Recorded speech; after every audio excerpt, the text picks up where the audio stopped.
evening, ladies and gentlemen, boys and girls, and welcome to Beard Blather 178 of Ukraine, Uniparty, and Unicorns. And I don't know if I'm doing, a cartoon Indian or a unicorn, but, as long as we say it. And before we go into the nitty gritty, all of the welcome stuff, we are on YouTube, but not for long. And, you guys in YouTube, you need to wake up and start coming straight to Odyssey. What the heck? We have thousands of followers in YouTube. Time to move to Odyssey, people. And the link is right there in the description. Right under the video screen description, there's the link to this video.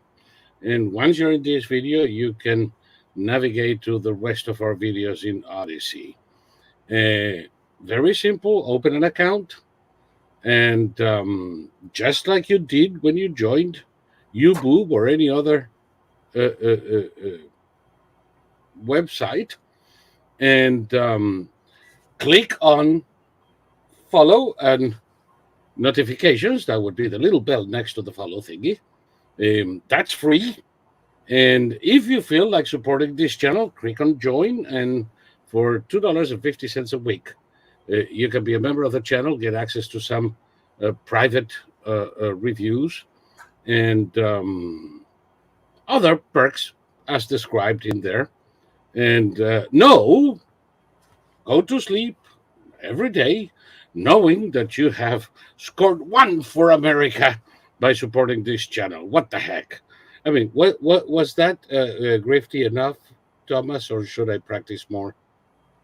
Yeah, it was good. That was okay. convincing, and I expect our follower count to go up by at least 10%. Oh, yeah. If that happens, I'll shave my beard. Now,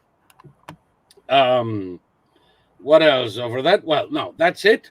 So thank you, folks. And remember, if you want to participate in the chat, you have to be in Odyssey because there is a chat in YouTube. But I personally don't read it until after we go off the air. And I don't think Thomas does either. Do you, Thomas? I don't think so. And the chat in Odyssey is the one that I follow that sometimes brings themes to the conversation and makes it more interactive. So you want to participate in the chat, come over to Odyssey. In Twitter, which is the other channel we're going through, there is no freaking chat, but you're free to leave your comments or come to Odyssey and participate in the chat. What the heck?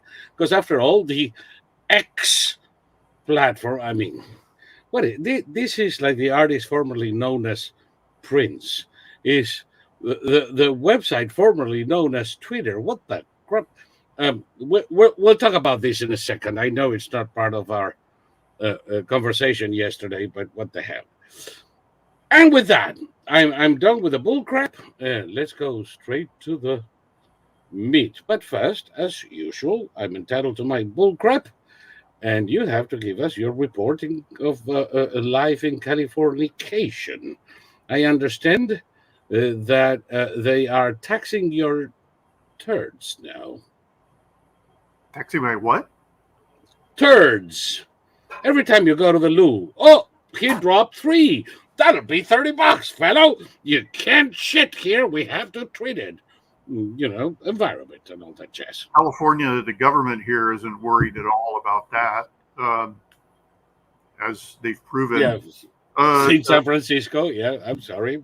Today, the NAACP in Oakland called for a state of emergency. Criminals are now stealing car engines from parked cars. So you park your car in front of your house, and these guys back up to it with a vehicle that has a chain fall, and they tear the hood off your car, and they lift out your engine.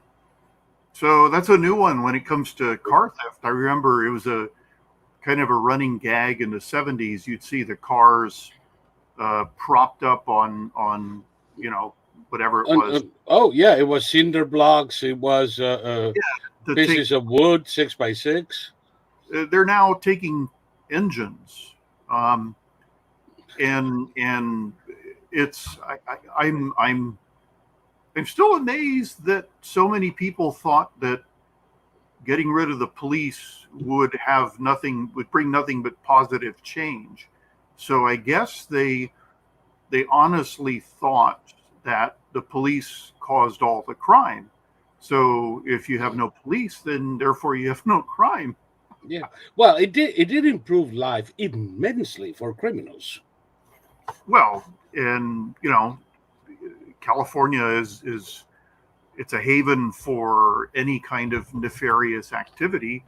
The state made it illegal for underage prostitutes to be arrested because, Yep. as they claim, they didn't want underage children going to adult prisons, which never happened once. By placing the underage prostitute under arrest, that's how you got her away from the pimp. Yes. And now there's no way to do that. If at all, they might end up in juvenile, but chances are a shelter or a foster home. Yeah, they would. I mean, it was the only weapon the police had to rescue children. And yes, California did away with that. So now when the police come across an underage prostitute, they can't do anything about it.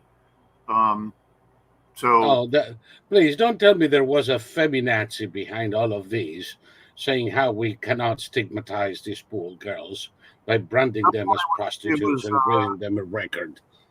It was a very strange congressperson. I think his name is Wu, and he's been responsible for, he wants to decriminalize child molestation and child prostitution and all of that. So we obviously know where his interest.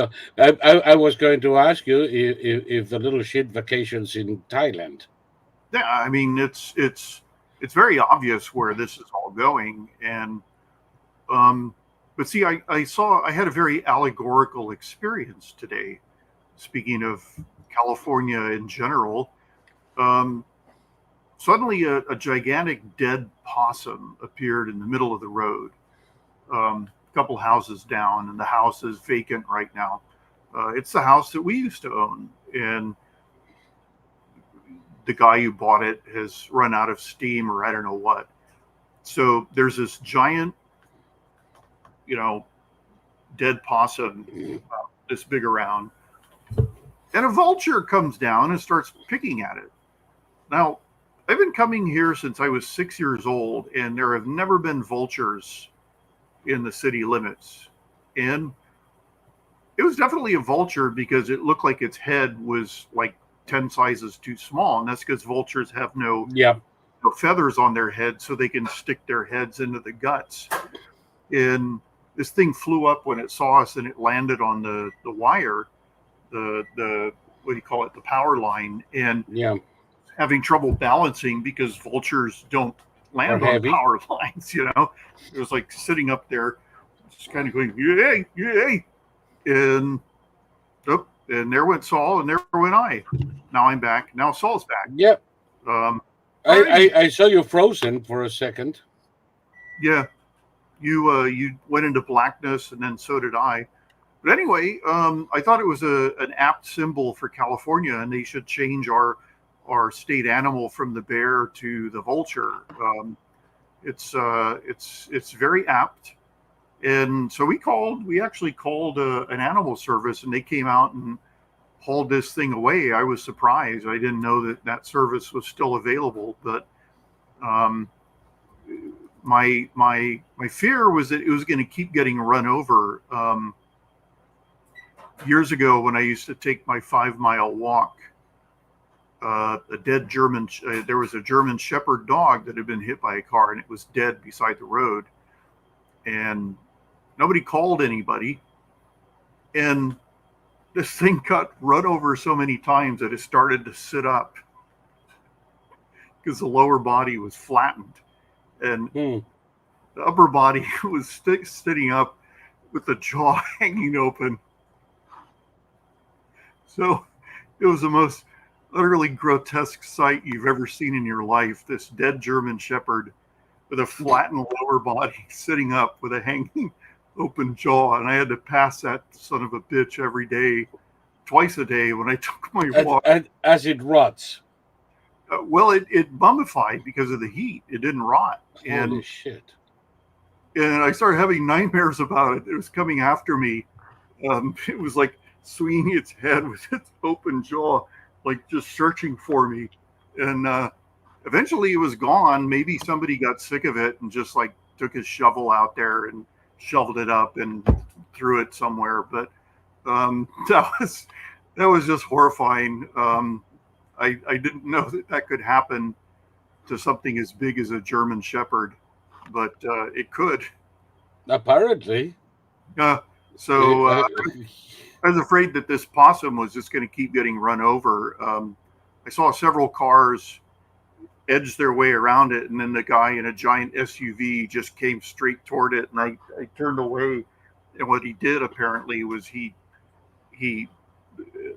possum was right in the middle of the road, so he got his wheels on either side of it so he didn't hit it. But I was surprised that the state came and took it away because it was a disaster waiting to happen. And I got to see my first real life vulture, which I've never seen in my entire life. I've only seen him in movies, like circling around. Oh, I live in the country. I see them all the time. Yeah, they're nature's own garbage pickers. Oh yeah, no, they keep the countryside clean. They're great, like hyenas and all the other scavengers. They're great to have around. But I've just this was garbage like seeing, disposals. It was like seeing a hyena in going up and down the street. I mean the vulture's wingspan was like yes. No, they're huge. Yep.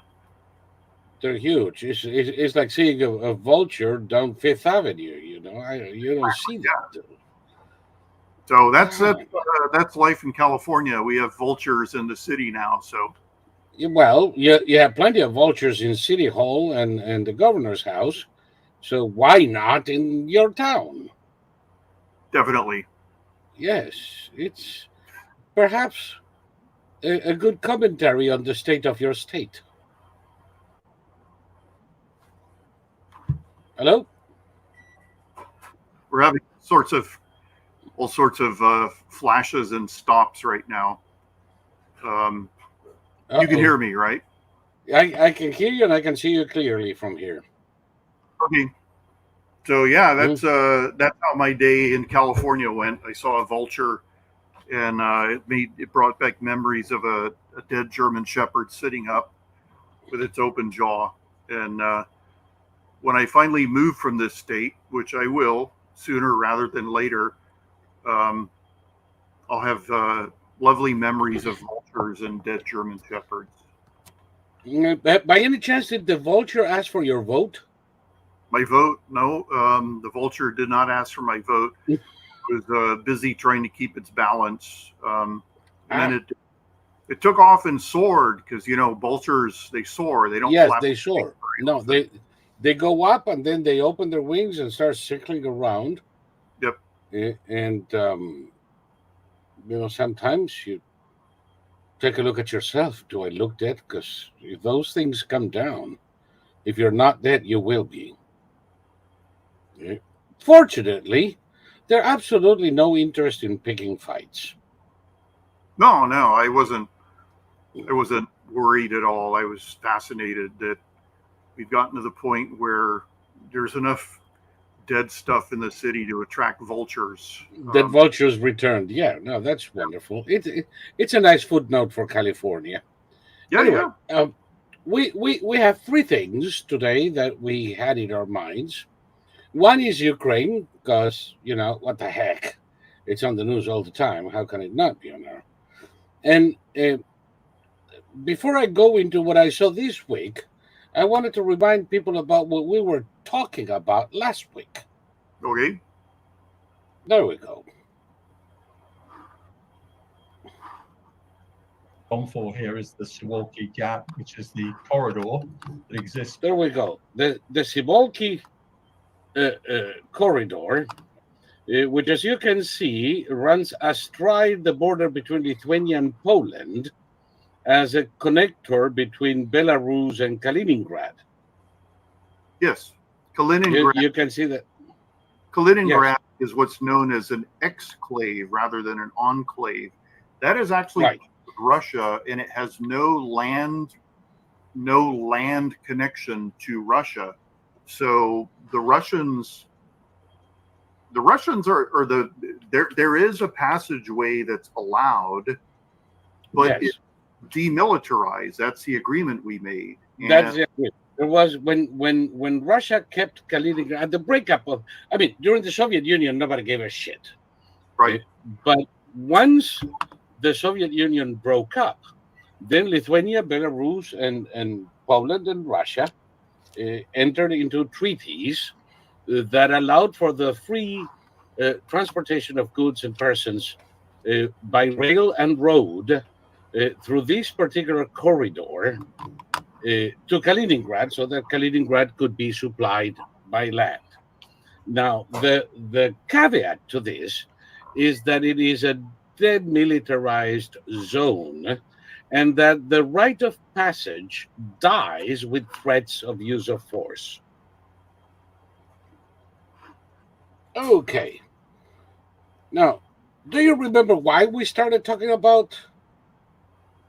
Yeah, because the Wagner group, which was supposed to be training the Belarusian army, suddenly had moved towards the border with Poland. They hadn't yet. You see, that is what happened this week. We started talking because we started, speedballing. Why would Putin want the Wagner group in Belarus? Because this whole charade of the coup attempt, which was anything but, followed by a quick negotiation by a guy who never negotiates in his own name, much less for third parties, was nothing but a ruse of the Russians to move Wagner cretins from Ukraine to Belarus and have a cover story. But what for? To sit in Mogilev? To train the personal guard of Lukashenko, which is about all the Belarusian army is? And we started speedballing that maybe the thing is to make a move on this particular area. And what we saw this week is that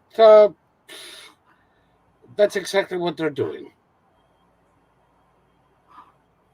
That's exactly what they're doing. And now everybody's reporting how the wankers are moving to the Lithuanian-Polish border. Yep. Okay, and this comes from Poland's prime minister, who, by the way, in his declarations, which not everybody's quoting here, but Associated Press did, over 100 mercenaries have moved close to the border with Poland. Actually, they are on the border, not close to the border.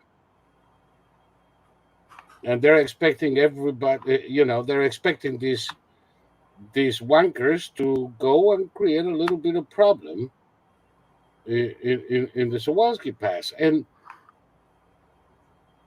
I know you like the Financial Times as much as I do. They are like wonderful little creepers. Hold on. Let me see if I can get these guys here.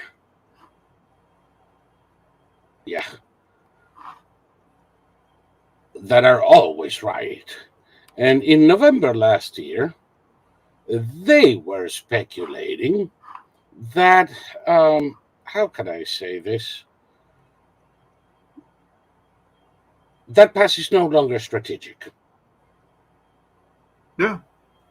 You like the statement? No, I mean, what's possible, maybe probable, I don't know. The Wagners, in their own way, yeah, Suwalki Gap fears recede as NATO rethinks its strategy. Okay,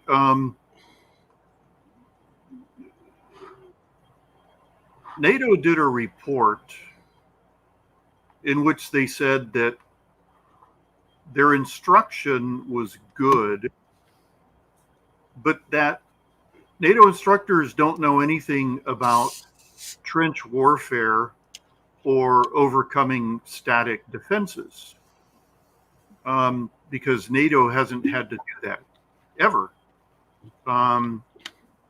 They're learning now. Well, this is the thing, that the Ukrainians are basically, I mean, we'll talk. The Ukrainians have broken through the Russian defenses in 3 separate areas, Yes. including one that's going to take them all the way to the Azov Sea, which then means they can cut off all of southern Ukraine and the Crimea, which means that the war is basically over.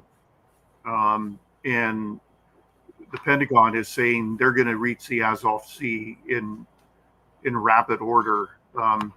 See, the Russians, being Russians, they built their defenses wrong. The only defense that they never do anything wrong. The only defense that works is called elastic defense. Okay, the Russians, or sorry, the Ukrainians are going to break through. They're going to break through somewhere.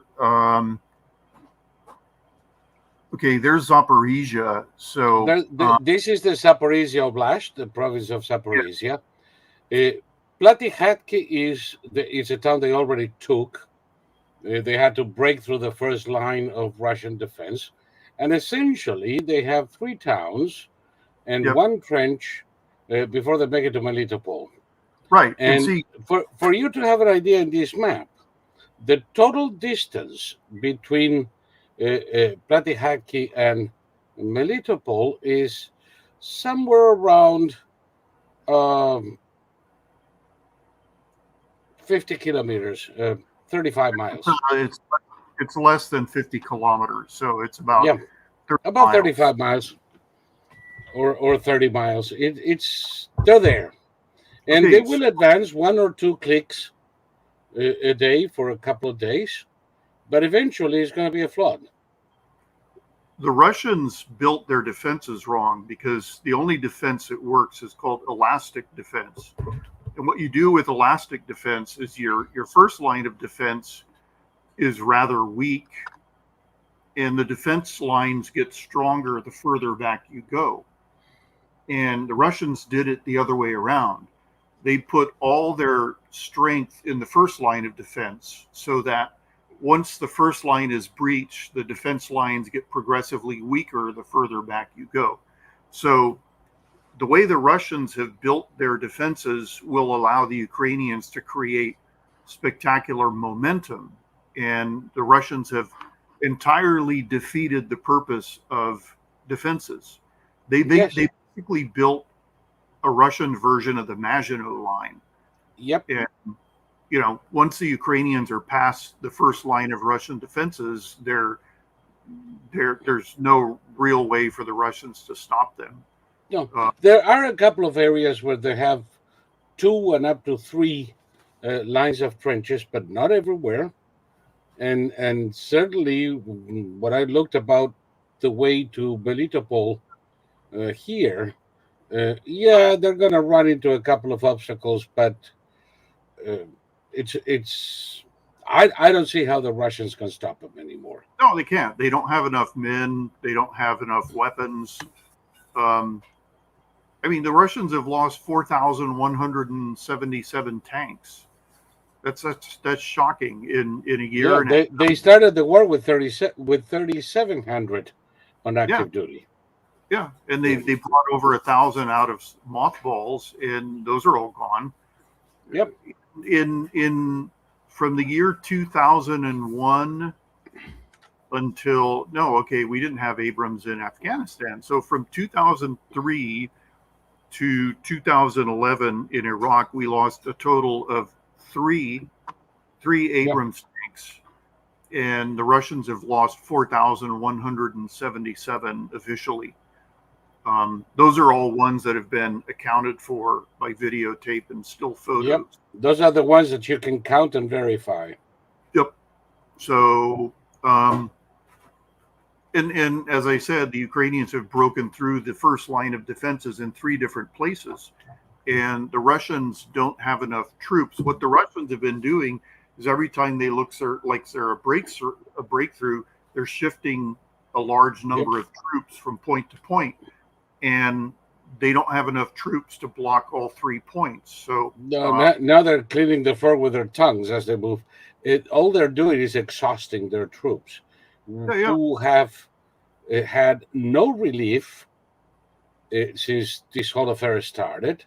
The Ukrainians, by the way, just replaced the 9th with the 10th and sent fresh troops with Western armor.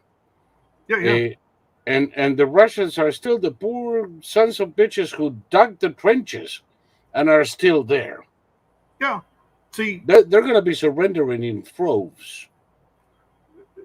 You may have heard that in World War II, the Nazis produced aces that shot down astronomical numbers of aircraft, but that's because the Nazis, the pilots were never rotated out. In the United States, all pilots served a specific amount of time. Then they were sent back to the United States to serve as instructors and rest and recuperate. So the most prolific ace we had in World War II, his name was Dick Bong, B-O-N-G of all names. And I think he shot down, I can't remember. Hold on a second. Richard Bong. Richard I. Bong. Richard Bong shot down 40. So you had someone like Eric Hartmann. Eric Hartmann was the top scoring ace in World War II. He's a German, and he shot down over 800 aircraft, and our top scoring guy shot down 40. But guess what? The number of German pilots who survived from 1935 to 1945, you can almost count on the fingers of one hand. They all died, and that's the same mistake the Russians are doing. They're killing off all their. I mean, we've mentioned this 100 times. They're killing off all their best troops, and like you said, the Ukrainians just rotated out the guys who've been carrying out the assaults for a month and a half, and they just brought in 36,000 fresh troops with Western armaments. So, and there is another thing that can give us an idea of how things are moving there. You're going to love this one.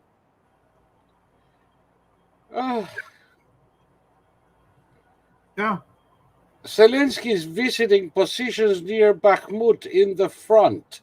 Yeah. Now, I can hear the cackle of pseudo-conservative morons in the background. But he's doing this. I don't know. For the gallery, he's a demagogue. He's a clown. He's the president of Ukraine, standing next to his soldiers at the front line. If that does not strengthen morale in troops and civilians through the sky, nothing will. Well, and where is Putin? Putin's got, as you said, something like 9 different identical offices that he shuttles around from to make it Yeah. seem like they're in one place. Yes. And the thing, and of course, where the crap is he? He is well protected in Moscow, moving everywhere because, oh my God, now the Ukrainians can target buildings in Moscow. And as the Ministry of Defense has just found out. And that has to give the Russians in the trenches a clear message, almost as loud as Zelensky's, but in the opposite direction. Well, see, okay, Zelensky, the Ukrainian troops at the front line, it's a really weird situation because when they go for lunch, they drive to like the local gas station and buy sandwiches. You know, so Zelensky showed up at a gas station and he had coffee and donuts with the troops. And they were just like average people coming up and doing selfies with him. So, the people who ostensibly on our side who hate Zelensky are just something's wrong with them mentally because, like, Zelensky is he's not worthy of this kind of hate. And on the other hand, these people all still love Putin, even though Putin is a real, probably the most despicable son of a bitch. Well, he's a since World War II. He's a war criminal. He's a war criminal who's committed every single possible war crime there is, and he commits it on a daily basis. But see, okay, one of the reasons the Wagners are probably going to try and cause trouble with the Poles is because the average Wagner guy has no idea how powerful Poland is militarily. No. Just like they had no idea how powerful our people were in Syria. So these idiots sent a battalion, an armored and motorized infantry battalion up against the United States, and they were wiped out. Yep. So they're going to go up against the Poles, and they're going to get wiped out, and they're not going to know. Not just the Poles, my friend. Not just the Poles. It turns out the Lithuanians are very much keeping an eye, of course, on this fiasco, as well they should. But in this changing world by the second, and by the way, this is what we thought and stated before it happened. Now Lithuania is actively monitoring the Wagner Group mercenaries amassing in Belarus, as tensions simmer over the Suwalki Gap. That is, and you know why I trust that these idiots will do something in the Suwalki Gap? Why? Because they're always late to learn anything. Yeah. The Suwalki Gap was, for decades, the weakest point in NATO. And the strategists worried that a quick takeover of the Baltic states by Russia, with the Suwalki Gap as the only place where NATO could bring in reinforcements, meant that by the time NATO forces were able to arrive in Lithuania, they were all gone. Yeah. And the Suwalki Gap was an easily closable gap, and at the point of the border there is a 2-lane road. It's too narrow for tanks. Okay, that's the situation there. So the Russians would have to defend the gap, not a terribly difficult proposition. And so that made the Baltic states vulnerable, and that is why the Russians refer to the Baltic states as the underbelly of NATO. But now Finland and Sweden are in NATO too, morons. Yeah. The Baltic is a NATO lake. Yeah. They are 15 minutes away by boat, you idiots. Well, and what these people don't understand is that the Scandinavian countries, Denmark has attack submarines. Yes. Okay. So if the Russians try anything that tries to get to or help out Kaliningrad gets wiped out. It gets sunk. You know? Yeah. And remember when Finland, Sweden, and Norway created their joint air force, Yes. joint control, command and control, essentially a joint air force now, with 200 of the latest generation fighter planes, which is more than enough to take down the entire Russian Air Force or whatever the fuck is left of it. Yeah. No, the reason that NATO air forces are far superior to the Russians is that the air-to-air radar on the NATO aircraft has about twice the distance of the best Russian air-to-air radar. So we can see and shoot down Russians before they even know NATO aircraft are in the area. Their radar is garbage compared to ours. So it's what can I tell you? Everything they know is 20 years old strategically. Yeah. Now the gap is still an interesting point. But number one, if they try something in the gap, I hope the citizens of Kaliningrad haven't forgotten how to speak Polish and German. Well, this is the thing that, okay, Russian tourists have suddenly turned into like giant idiots. And 2 separate cruise liners have now been turned away from Georgia by Georgian civilians just filling the dock and refusing to let these cruise ships land disembark passengers. And the Russians are all talking about how we own Georgia and the Russians. How come I cannot go to my place? Yeah. Well, the Russian tourists are now talking again. They're saying the Soviet Union never went away, that we're still here and we're stronger than ever. And it's like, okay. And Elvis lives in the Soviet Union. I'm sure. But yeah, he never went away either. Right. And what gets me about this indestructible but ignorance of Russian culture, where they absolutely refuse to face reality, which means that if you don't recognize a problem, you can't fix it. So the Russians hold the Poles in total contempt.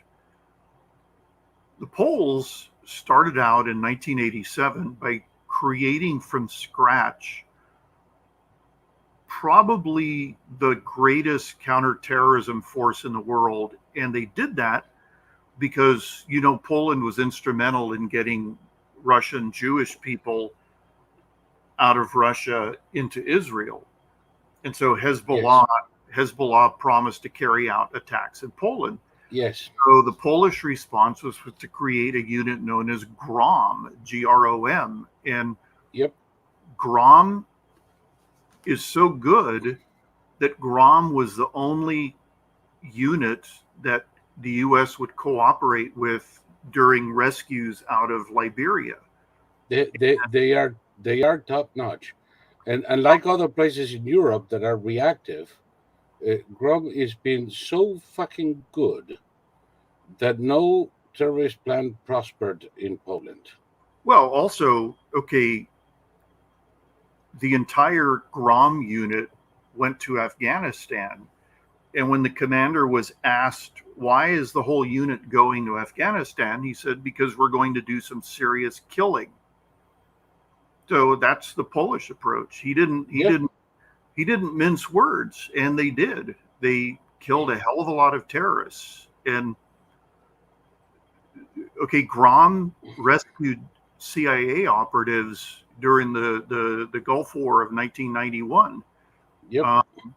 They were the only foreign. I mean, we trusted our people's lives with them. They also remember, okay, in the Gulf War, Saddam blew up however many hundred oil wells. Yes. He was going to do it again at the beginning of Operation Iraqi Freedom in 2003. He'd mined all his oil wells, and it was Grom and the Navy SEALs that went in preemptively and prevented that from happening. Yes. So, I remember that as if it were today. Yeah. You're absolutely correct. And it's not that Saddam didn't try. No. God, he did. But these guys got in there, and in the nick of time, I should say, dismantled the entire operation by Saddam with the explosives already in the oil wells. Yeah.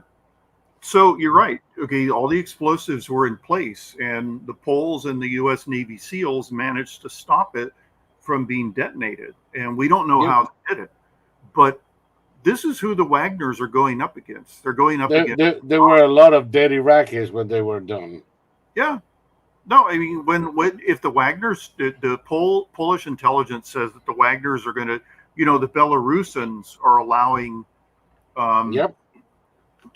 refugees to get into Poland through Belarus and also other countries.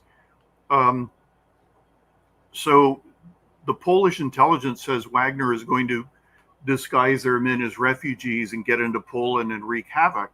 Well, the Grom would never have been used to take out genuine refugees or economic refugees or whatever you want to call them. Mm-hmm. But they will be used to take out Wagners. You bet they will. Yes, they will. And when you speak of intelligence, another thing people don't realize, and if I know anything about this, is through my own grandfather, who happened to be a Litvak, a Polish guy born in Kamenets-Litovsk, which is a little town halfway between Grodno in Poland and Brest in Belarus, both of which were part of Poland. They're not Belarusians, they're Litvaks. They're Polish-Lithuanians. Yeah. They could care less about Russia, Belarus, or whatever. And it's so easy for Polish and Lithuanian intelligence to get lost in that population, mm-hmm. that I'm sure that by now they know the habits and details of just about everybody. Well, nobody can go there without Poland and Lithuania knowing. Exactly. And the Russians always prided themselves on their brilliant spycraft. They haven't even come close. Maybe on the first day, there were multiple attempts. I mean, there's still multiple attempts on Zelensky's life. Oh, yeah. The Russians don't have idea one where he is. No. And the Ukrainians and the Americans figured out a foolproof way to get the weapons directly to the Ukrainian troops without the Russians knowing. So, the vaunted Russian spycraft is not okay. We and at the risk of getting all of those people who love us in the Magatard, Q-tard sector, there's a shitload of our boys making sure that equipment gets to Ukraine and to the place in Ukraine where it's going. Well, I mean, we are helping the Ukrainians carry out strikes. We helped them carry out the missile strike on the Kerch Bridge, and there was just a second strike today, I believe. Yes. This one hit the railroad, which is, what was necessary. But what was I going to say? Oh, yeah. I saw an article that good old Oliver Stone is very sad that he voted for Biden because Biden's about to start World War III. And he voted for Biden because he figured, yes, Biden has a bad checkered past, but he's old now, so he's going to be mellow and he's going to be calm. And it's just like Biden, mellow and calm. I love that one. Well, it's like, just shut up. Like why did people ever listen to you? I never understood that. But no. Here he is, Oliver Stone, looking much older than Donald Trump, talking about how, Biden's going to start World War III. And it's like, is Biden sending the Wagner troops, up to the border with Poland? Is Biden like threatening to invoke Article 5 or threatening to cause NATO to invoke Article 5? No, this is all Putin. It's not Biden. Biden's not going to cause World War III. And there's not going to be a world war because who's going to come in on Russia's side? Since February last year, you and I have been saying stopping Russia on its tracks is preventing World War III, you freaking idiots. Of course. If you want World War III, allow the Russians to roll their tanks to the Polish border and see what the fuck happens. Yeah. This is the epitome of fuck around and find out. Yeah. Stopping Russia, forcing Russia to relinquish their ill-gotten conquest is the only way to prevent a global war of major proportions. But of course, now that in the UN we have, all countries but 6 condemning Russia. So if there is a world war, there are 6 countries that are going to be in deep fucking doo-doo. All they can pull up now is an alliance with North Korea and Iran. You gotta be fucking shitting me. And This is the funniest shit ever since George Carlin. The North Koreans are selling ballistic missiles to the Ukrainians. I know. And to the Russians. And if the Argentines ever come out with enough money, they can buy them too, because the North Koreans will sell their mothers to Japanese tourists. Yeah. So the notion that North Korea would go to war in defense of Russia is just insane. But okay, Russia is an object lesson in why nuclear non-proliferation is so important, because the Russians invaded Ukraine and said, if you do anything, we're going to use our nukes. So if Iran gets nukes, that's what Iran will do. Yeah. Okay, India and Pakistan have had multiple armed conflicts. Wars. They just fought over Kashmir.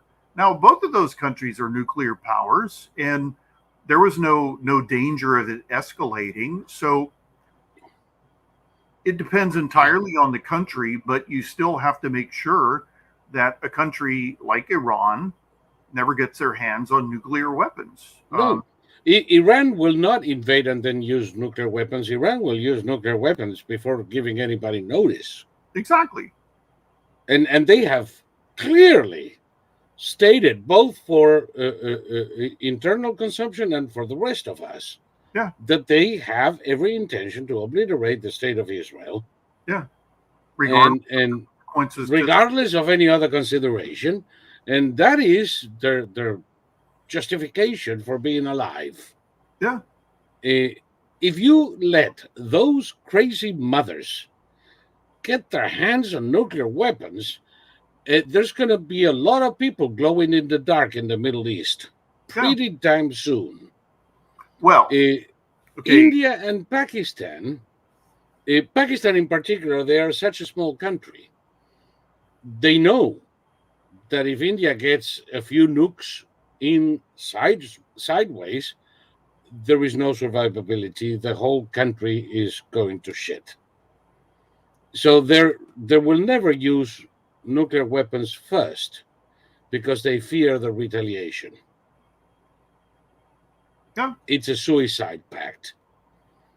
And Indians have absolutely no desire of sacrificing a few million people in New Delhi over 300 yards of Kashmiri territory.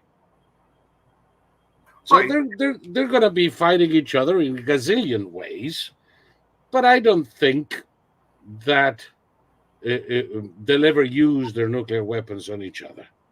Well, okay, the Indians and the Pakistanis have their cultural problems, but they lack the specific Russian delusionality that Putin especially is a victim of, in that Putin is convinced, and his inner circle, I think, are convinced that NATO will not invoke Article 5, that NATO will do everything, including disbanding, rather than get into a shooting war with Russia. And the Russians are wrong. They're wrong. Europe has too much to lose. Russia is a crap hole. Russia has almost nothing to lose. Europeans have a lot to lose. Have a lot to lose, yes. And they will fight for it. And the Russians, again, they hold everybody but Russians in contempt. They hold the Europeans because of, homosexuality and transsexualism. The corrupt Western Europeans, because Russians are so fucking impolite. Oh yeah. Let me show you this, since we're talking about this arrogance of Ivan. We know where Zelensky was. Now we don't know where he is now, but we know where he was yesterday. Mm-hmm. In Bakhmut, going to the Russians, right? Where was Putin this week?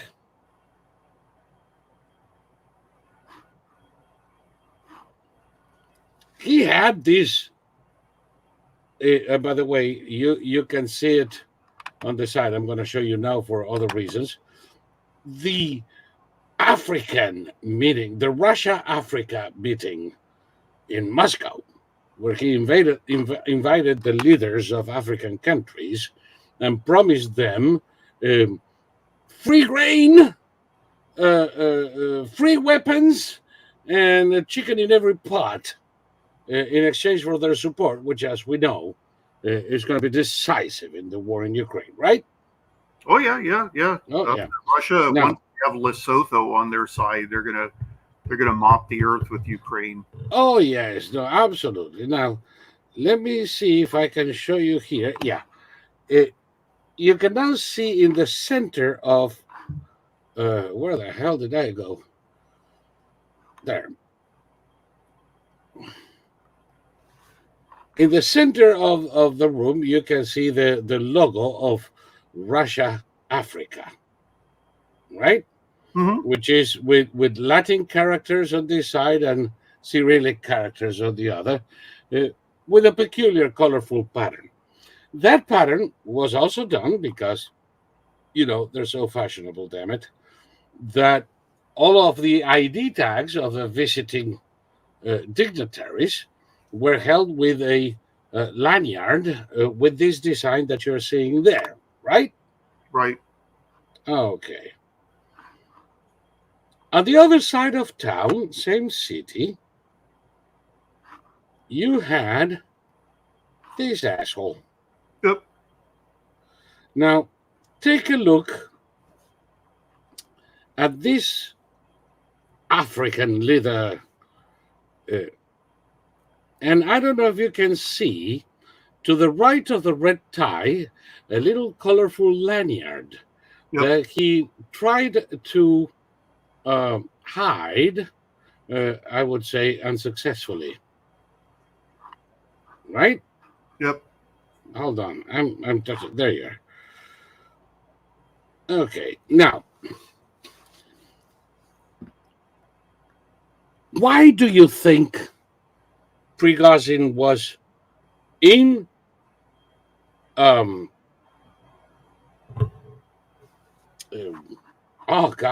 St. Petersburg with African leaders who would visit, some of them, not all, would visit him in his mansion during breaks in the meeting with Putin?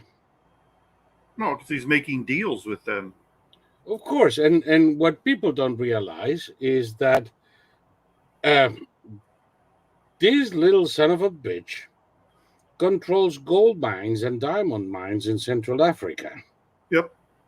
And he's got many of the Central African governments by the fucking balls. Yep. With their leaders surrounded by wanker group soldiers who are their Praetorian guards. Right. And practically the only income left to Russia today is the gold and diamonds flowing into Moscow from the Central African Republic by the wanker group. Do you think Putin is in any hurry to have a real desktop with the chief wanker? Of course not. So he was exiled. He was, we're not going to send you to the slammer if you stay in Belarus. And the next thing, he's meeting with Putin in Russia. He's receiving African leaders like a fucking head of state in St. Petersburg. Wearing jeans and a polo shirt. Oh, like he doesn't give a shit, right? Yeah. Now, the other guy is obviously coming in from the meeting, with the suit, the red tie, and the lanyard. Oh, and he's also paying homage. Yes. Look at the smile from ear to ear. Yep. He's smiling so hard. I think he released farts when he did that. Pulling his skin tight up there. But I don't think people realize what's the relationship between Putin and this guy. No, they're joined at the hip. Well, Prigozhin is basically, we have all our terrible so-called analysts predicting that, once the furor has died down, as if the Russian coup is yesterday's news. So, there's no time like the present there, but they're claiming at some point in the not too distant future, Prigozhin is going to find his window and, take a swan dive onto the concrete. I predict it's never going to happen. Not at least at the hands of Putin or the FSB. No. I'm sure he has plenty of enemies, and I'm sure that there are plenty of people who are going to try. I don't know who's going to hit the ground first, Prigozhin or Putin, because Putin also has a lot of people who want his nuts in a jar. Well, this is the thing. Every Russian in power has got somebody after him. There's entire groups. It's always been this way in Russia. There's entire groups plotting against each other at all times. It was the same in the Tsarist period. It was the same during the communist period. Again, everybody should watch this movie called The Death of Stalin. That's about all the different individuals who were vying for power after Stalin died in 1953. And the movie is it's very entertaining, but it's also broadly factual in that it shows how the different, the head torturer, he wanted to be the Stalin's successor, and Khrushchev wanted to be his successor, and Malenkov ended up as his successor for a short time, and everybody had to line up their different ducks behind them to support them. So Prigozhin himself doesn't matter. It matters who's supporting him. Bingo. And, this is the part that nobody's talking about. The gold rush in Mali. Yeah. And who's talking about wanker in Bamako? They just took over another gold mine last week. Well, we're in Central Africa too, and so far we haven't had any run-ins with the Wagner Group because they've gotten out of our way completely. Yeah, because you see, we are over there, and the French and the Spaniards in Western Sahara, in the Sahel, fighting ISIS. Yep.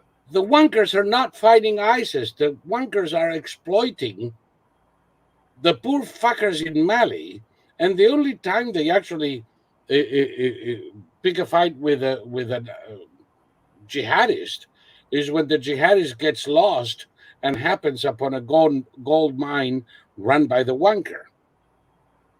Yeah, and I read an article by a New York Times reporter, I believe, who was attached to an American Special Forces unit there, and she kind of breathlessly asked them if there were any danger from the Wagner group, and the guy said, "Don't overestimate these guys. No.